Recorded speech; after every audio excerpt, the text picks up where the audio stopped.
বন্ধুসকল, আজি আকৌ নতুন এটা বিষয় লৈ বহুদিনৰ মূৰত আপোনালোকৰ ওচৰত আহিলোঁ। বিষয়টো হ'ল শনি গ্ৰহৰ প্ৰভাৱত আপোনাৰ জীৱনত কি হ'ব পাৰে। বিভিন্ন সময়ত দেখা পোৱা যায়, ইউটিউবতে হওক বা অন্য প্লেটফৰ্মত দেখা পোৱা যায় যে শনিক লৈ বিভিন্ন সময়ত বিভিন্ন মহলত ভয়ভীত খুৱায় যে শনি চাৰেখাতি চলি আছে, শনি ঢেইয়া চলি আছে, শনিৰ দৃষ্টি পৰি আছে, শনি গ্ৰহৰ প্ৰভাৱৰ কাৰণে হৈ আছে বা শনি গ্ৰহৰ দশা চলি আছে। গতিকে মানুহ এজনক শনিক লৈ, ৰাহুক লৈ, কেতুক লৈ বিভিন্ন সময়ত ভয়ভীত খুওৱা দেখা পোৱা যায়। আচলতে অকল এটা গ্ৰহেই আপোনাৰ জীৱনটো ক্ষতি কৰিব নেকি? 9টা গ্ৰহ আছে আমাৰ, 2টা ছায়া গ্ৰহ আৰু 7টা মূল গ্ৰহ। ছায়া গ্ৰহ হ'ল ৰাহু আৰু কেতু, আৰু মূল গ্ৰহ হ'ল সূৰ্য, চন্দ্ৰমা, মংগল, বুধ, বৃহস্পতি, শুক্ৰ, শনি। এতিয়া অকল যে শনিয়ে আপোনাৰ জীৱনটো প্ৰভাৱিত কৰিব বা ৰাহুৱে প্ৰভাৱিত কৰিব বা কেতুৱে প্ৰভাৱিত কৰিব তেনেকুৱাটো কথা নহয়। গতিকে অকল শনিক লৈ বা ৰাহুক লৈ, কেতুক লৈ কিয় ভয় খুওৱা হয়? আচলতে ক'বলৈ গ'লে যিমান ভয় খোৱা হয় সিমান ব্যৱসায় লাভ হয়। এইটো এটা স্কেম বুলিয়ে ক'ব লাগিব, এটা স্কেম চলি আছে। হয়তো কালি মোৰ ওপৰতো হয়তো কোনোবাই আৰোপ লগাব পাৰে, কিন্তু সচৰাচৰ এটা বস্তু দেখা পোৱা যায় যে এজন এষ্ট্ৰলজাৰে আপোনাৰ জন্মকুষ্ঠিখন কেনেধৰণে বুজাই দিছে যে আপুনি কি গ্ৰহৰ কাৰণে আপোনাৰ জীৱনটোত এনেধৰণৰ সমস্যা সৃষ্টি হৈ আছে বা কি গ্ৰহৰ প্ৰভাৱত আপোনাৰ জীৱনটো সুন্দৰ হ'ব পাৰে বা কেতিয়াৰ পৰা সুন্দৰ হ'ব পাৰে, এনেকুৱা ধৰণৰ সম্ভাৱনা আছে নেকি? বা আপুনি এইটো আঙুঠি পিন্ধিলে বা এইখিনি কাম কৰিলে ইমান দিনৰ ভিতৰত বা ইমান দিনৰ পৰা আপোনাৰ জীৱনটোত কিছু পৰিমাণে সলনি হ'ব পাৰে বুলি ডাঠি ক'ব পাৰিব। আচলতে ভয় ভীত খুৱাই গোটেই এই মাধ্যমটো জ্যোতিষ শাস্ত্ৰৰ যিটো আমাৰ ব্ৰহ্মাণ্ডীয় জ্ঞানেৰে পৰিপূৰ্ণ এটা শাস্ত্ৰ, তাক সম্পূৰ্ণ বিভ্ৰান্ত, সম্পূৰ্ণ নষ্ট কৰাৰ চক্ৰান্তও চলি আছে বিভিন্ন সময়ত। জ্যোতিষ শাস্ত্ৰ হ'ল বেদৰ পৰা অহা এটা বস্তু, বেদ উপনিষদ মিলি পেলাই অহা বস্তু। আমাৰ যিসকল ঋষি মুনিসকল আছিলে, সেই ঋষি মুনিসকলে হাজাৰ হাজাৰ বছৰ তপস্যাৰ ফলত তেওঁলোকে গণনা, আকাশ মাৰ্গৰ পৰা তেওঁলোকে ধ্যানত গণনা কৰি কিছুমান বস্তু পাইছিলে যাক জ্যোতিষ শাস্ত্ৰৰ লগত তুলনা কৰা হয় বা তাৰ পৰা আমি আগন্তুক সময়ত কি হ'ব পাৰে তাৰ ওপৰত দৃষ্টিপাত কৰিব পাৰি। কিন্তু বৰ্তমান সময় যিহেতু ৰাহুৰ সময়, এই সময়ছোৱাত মানুহক ভয় খুৱাই তাৰ ওপৰত মানুহৰ লগত ব্যৱসায় কৰা দেখা পোৱা যায়। কিন্তু শনি কথা যেতিয়া আহে তেতিয়া মানুহে ভয়ভীত খায়, শনিহে বেয়া চলি আছে বা আজি যিহেতু শনিৰ ওপৰতে কথা ক'ম, অন্য গ্ৰহৰ কথা নকওঁ, গতিকে শনিয়েহে বেয়া কৰি আছে এনেধৰণৰ চিন্তা কৰে। কিন্তু অকল শনিয়ে যে আপোনাৰ জীৱনটো প্ৰভাৱিত কৰিব তেনেকুৱাটো কথা নহয়। অন্য গ্ৰহবোৰেতো আপোনাৰ জীৱনত প্ৰভাৱিত কৰিব পাৰে। আপোনাৰ জন্মকুষ্ঠিৰ লগ্নত শনি আছে নেকি বা শনিৰ ৰাশিৰ পৰা আৰম্ভ হৈছে নেকি? আপোনাৰ লগ্ন, জন্ম লগ্ন কি? শনি 2টা ৰাশি আছে, এটা হ'ল কুম্ভ আৰু আনটো হ'ল মকৰ ৰাশি। মকৰ আৰু কুম্ভ 2টা ৰাশি আছে শনিৰ। গতিকে মকৰ বা কুম্ভৰ পৰা আৰম্ভণি হৈছে নেকি আপোনাৰ জন্ম লগ্ন? কাৰণ মকৰ বা কুম্ভৰ লৰ্ড শনি।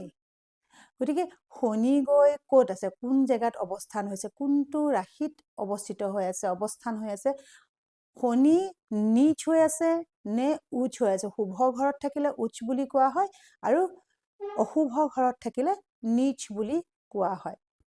গতিকে শনিৰ প্ৰভাৱ এই 2টা কাৰণতো পৰে যে শনিয়ে আপোনাৰ জীৱনত কেনেধৰণে প্ৰভাৱিত কৰিছে। আপোনাৰ লগ্ন শনিৰ লৰ্ডৰ বা শনিৰ পৰা আৰম্ভ হৈছে নেকি? শনি কোনোবা এটা ৰাশিৰ পৰা আৰম্ভ হৈছে নেকি? শনিৰ ৰাশিৰ পৰা আৰম্ভ হোৱাৰ পিছতো যদি শনি শুভ স্থানত অৱস্থান হৈ আছে, তেতিয়াহ'লে দেখা পোৱা যায় যে সেই মানুহজনৰ জীৱনটো খুব সুস্থিৰ হয়, ন্যায়পৰায়ণ হয় আৰু যথেষ্ট জ্ঞানী হয়, আনৰ উপকাৰ কৰি ভাল পোৱা, লগতে তেওঁ সুস্থ শৰীৰ, সুস্থ মানসিকতাৰ লোক হোৱাৰ খুবেই দেখা পোৱা যায়। তাৰোপৰি লগ্নৰ বাহিৰেও শনি কোন ৰাশিত আছে, শনি কাৰ লগত আছে, মিত্ৰৰ লগত আছে নে শত্ৰুৰ লগত আছে, ইয়াৰো বিভিন্ন গণনা দেখা পোৱা যায় যে কেনেধৰণৰ হ'ব। কিন্তু লগ্নৰ শনি খুবেই ভাল। যদি লগ্নত শনি লগ্নৰ নিজৰ ৰাশিত আছে তেতিয়াহ'লে খুবেই ভাল। কিন্তু লগ্নৰ পৰা শনিয়ে আচলতে শনিৰ 3টা দৃষ্টি হয়। এটা হ'ল তৃতীয় দৃষ্টি, সপ্তম দৃষ্টি আৰু দশম দৃষ্টি। যেতিয়া লগ্নত শনি বহি থাকিব, লগ্নৰ পৰা তৃতীয় দৃষ্টিয়ে 3 নম্বৰ ৰাশিটোক চাব, 3 নম্বৰ ঘৰটোক চাব, বা 3 নম্বৰ খাজানাটোক চাব, বা 3 নম্বৰ হাউচক চাব।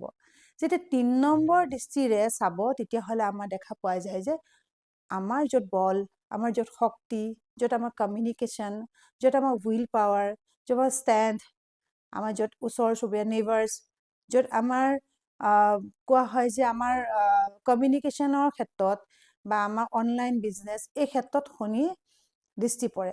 তেতিয়া শনি যদি নীচ হৈ পেলাই, মানে শনিৰ দৃষ্টি তৃতীয় দৃষ্টি যদি নীচ ঘৰত পৰি আছে, মানে শুভ ঘৰত নহয় অশুভ ঘৰত পৰি আছে, বা শনিয়ে অশুভ ৰাশিক চাই আছে, অশুভ গ্ৰহক চাই আছে, শত্ৰু ৰাশিক চাই আছে, তেতিয়াহ'লে কিন্তু তাৰ নিগেটিভ ফল পোৱা যায়। তেতিয়াহে পাব যেতিয়া আপুনি অন্যায় কৰিব। আপুনি অন্যায় নকৰালৈকে শনিয়ে কেতিয়াও আপোনাক প্ৰভাৱিত নকৰে। আপুনি হয় কিছু ক্ষেত্ৰত সেই তৃতীয় ঘৰৰ লগত জড়িত কিছুমান কামত বাধা সৃষ্টি কৰিব। নেচাৰেল কাৰক হয় শনিৰ তৃতীয় দৃষ্টিয়ে অশুভ প্ৰদান কৰে, অশুভ মানে কাৰক প্ৰদান কৰে। গতিকে শনিৰ নিজস্ব এটা কেৰেক্টাৰ আছে, যিটো কেৰেক্টাৰে তেওঁৰ দায়িত্ব। গতিকে তৃতীয় দৃষ্টিৰে শনিয়ে যাকে চাব তাত অলপমান ক্ষতি কৰিব, কিন্তু সিমান ক্ষতি নকৰে যিমানখিনি আমাক কোৱা হয়।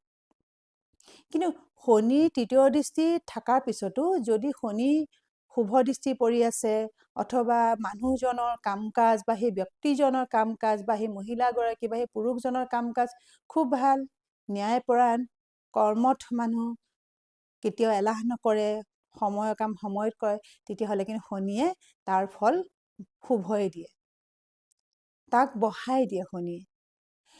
তাৰোপৰি দেখা পোৱা যায় যে শনিৰ সপ্তম দৃষ্টি ক'ত পৰি আছে, যদি লগ্নৰ পৰা চাওঁ তেতিয়াহ'লে 7 নম্বৰ ঘৰত পৰি আছে, যাক আমি কোৱা হয় স্পাউচ হাউচ, বা আমাৰ ছ'চাইটি হাউচ বুলি কোৱা হয়, বা আমাৰ প্ৰফেশ্যন, পাৰ্টনাৰশ্বিপ বিজনেছৰ ক্ষেত্ৰত দেখা পোৱা যায়।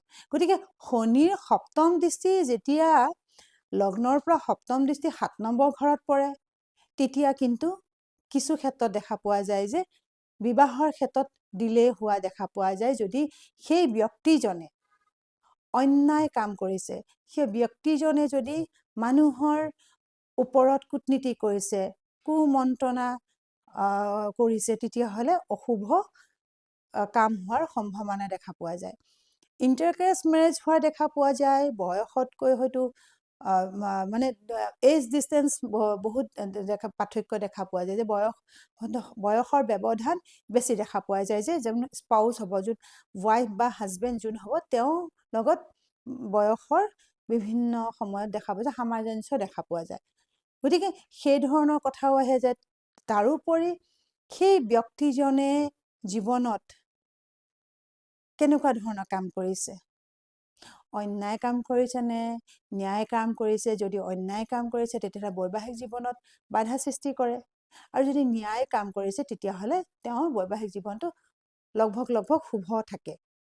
তথাপিও আগতে এটা কথা কৈছোঁ যে শনিৰ নেচাৰেল কাৰক, শনিৰ প্ৰকৃতিয়ে হ'ল অকণমান ডিষ্টাৰ্বিং, গতিকে তাৰ কাৰকটো 10-20% থাকিব।